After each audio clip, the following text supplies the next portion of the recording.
Сен әр тыныс алған сайын ағзана өмірге қажетті оттек түседі. Ал бұл процесс өкпеде жүзеге асады. Өкпе тыныс алу жүйесінің негізгі мүшесі.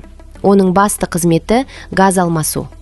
Ауа мұрын қуысы арқылы кіріп, жұтқыншақ, көмей, кеңірдек және бронхтар арқылы өкпеге жетеді. Өкпенің ішінде бронхтар ұсақ тармақтарға бөлінеді. Олардың ең соңында альвеолалар орналасқан. Альвеолалар ұсақ ауа көпіршіктері. Дәл осы жерде ең маңызды процесс жүреді. Альвеолалардың қабырғасы өте жұқа және қан тамырларымен қоршалған. Тыныс алған кезде ауадағы оттек альвеола арқылы қанға өтеді.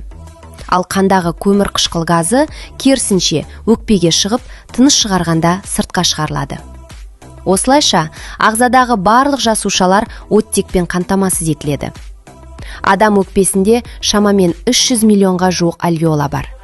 Егер олардың барлығын жазса, көлемі теннис алаңындай болады. Тыныс алу ағзаның үздіксіз жүретін маңызды процесі. Оттексіз адам бірнеше минут қана өмір сүре алады. Сондықтан таза ауада серуендеу және өкпені қорғау денсаулық үшін өте маңызды.